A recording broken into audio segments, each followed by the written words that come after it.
Definitivamente no somos iguales. No somos iguales los norteamericanos a los mexicanos.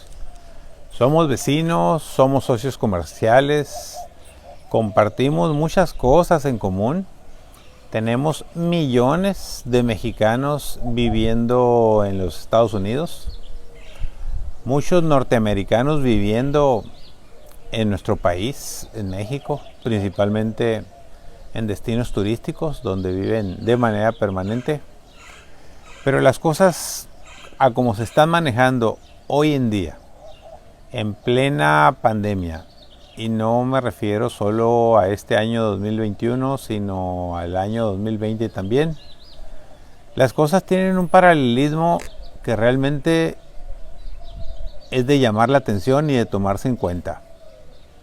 Mientras que México sigue inmerso en una vacunación que tiene altas y bajas, sobre todo por la lentitud con la cual se está llevando a cabo un proceso de vacunación que debiera de ser sumamente intensivo y extensivo, en el que se involucren todos los sectores sociales, las empresas, todos aquellos que quieran colaborar en programas intensivos de vacunación. No se puede, pues simple y sencillamente porque el gobierno no quiere. Lo que optó el gobierno es por centralizar tanto la adquisición de vacunas como la aplicación de las mismas. Entonces, por más llamados que hay de los sectores empresariales, sindicales, de trabajadores, de personal de los sectores de la salud privados, no hay escucha, no hay atención a ellos, no se les toma en cuenta. Y entonces el proceso de vacunación en México, pues en vez de ir en carro, cuando menos en carretera, va en burro. Va con una lentitud impresionante. Estaba la semana pasada un servidor realmente emocionado, se los digo con toda sinceridad. Estaba yo con todo el entusiasmo y toda la emoción de que ya casi alcanzábamos 1 millón de vacunas diarias aplicadas durante 2 o 3 días, y dije, híjole, ya le pegamos, vamos a salir adelante. Pero anoche, viendo las noticias en el Grupo Imagen, veía de una manera dolorosa y lamentable cómo se desploma la aplicación de vacunas, cómo se cae la aplicación de vacunas, producto del centralismo precisamente del gobierno federal, de no soltar, de no confiar en los estados, en los municipios y mucho menos en la sociedad civil organizada y en los empresarios para que le ayudemos al gobierno a hacer una vacunación intensiva.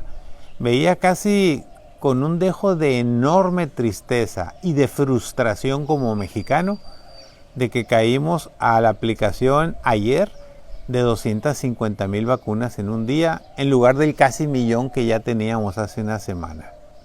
Y luego pues las notas que vienen ahí de que la vacuna sigue llegando a cuentagotas, que van a llegar 400,000 de la Pfizer, que van a llegar 800,000 de la Sputnik, pero hay que armarlas y una serie de cosas.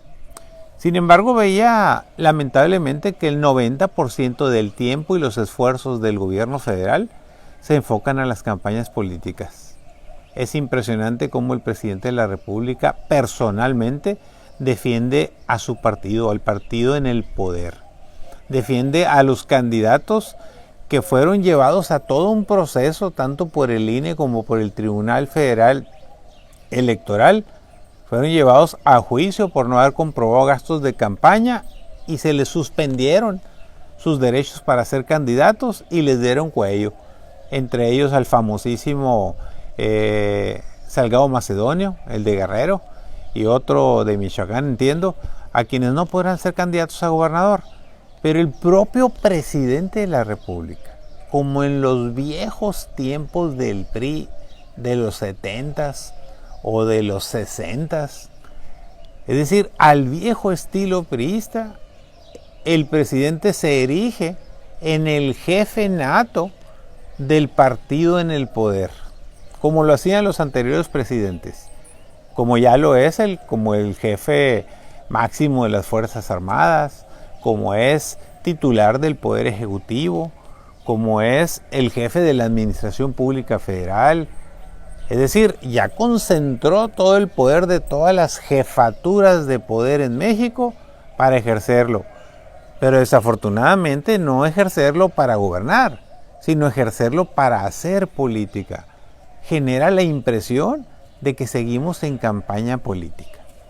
Entonces, es muy lamentable ver que nuestra contraparte, los Estados Unidos, nuestro socio comercial, nuestro vecino, pues ya tiene un nuevo gobierno, que por cierto ayer cumplió 100 días, y en 100 días le dio la vuelta a la tortilla, básicamente con una campaña de vacunación inédita.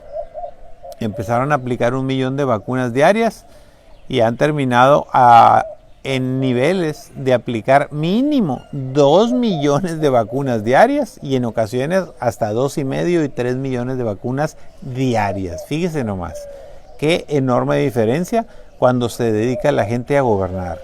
Ya vacunaron a medio mundo, al grado tal de que Arizona, California y todos los estados fronterizos tienen dos cosas interesantes.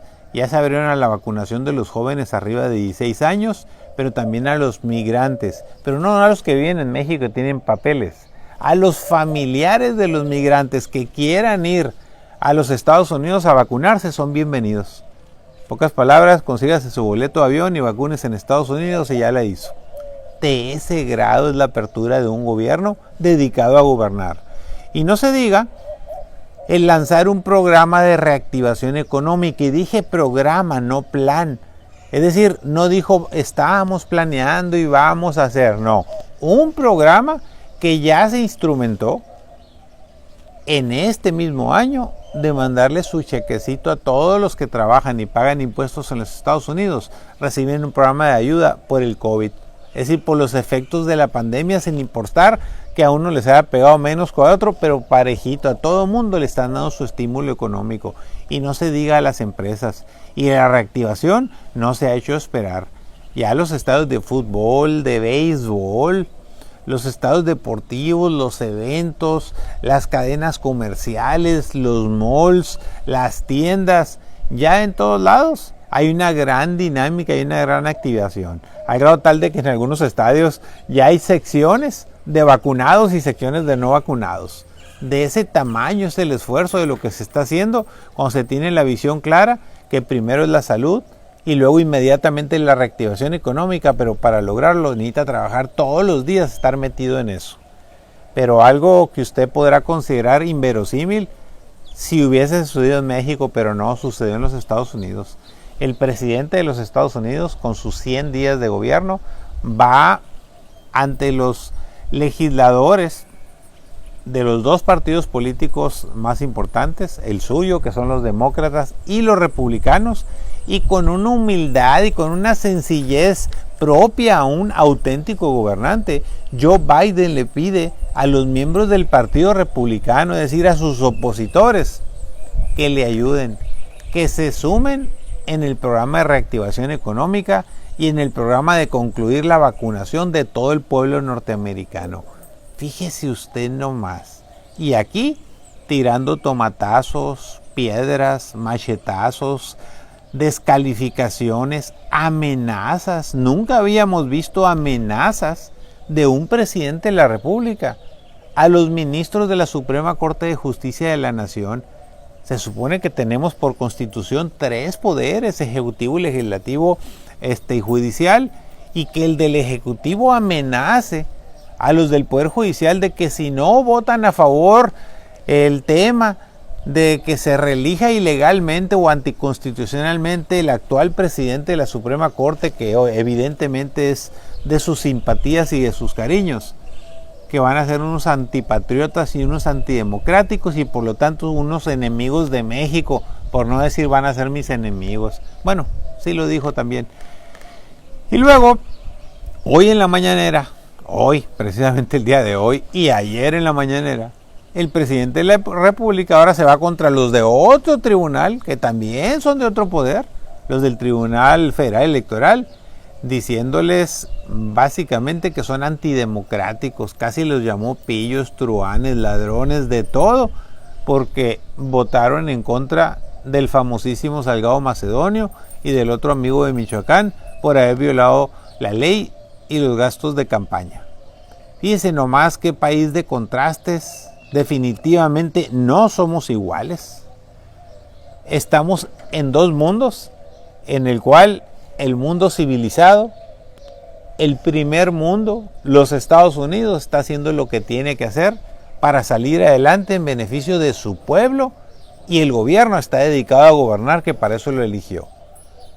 Nuestro país está sumido en las campañas políticas, en la división, en las amenazas, en el autoritarismo, en el encono, en los pleitos, en las rivalidades, en el exceso inflacionario, en la falta de vacunación o de atención a la misma. Y lo más importante aquí, pareciera ser, es ganar las próximas elecciones a como dé lugar. No somos iguales, somos diferentes, no tengo la menor duda, aunque vivamos en la misma región. Saludos, gracias por escucharme.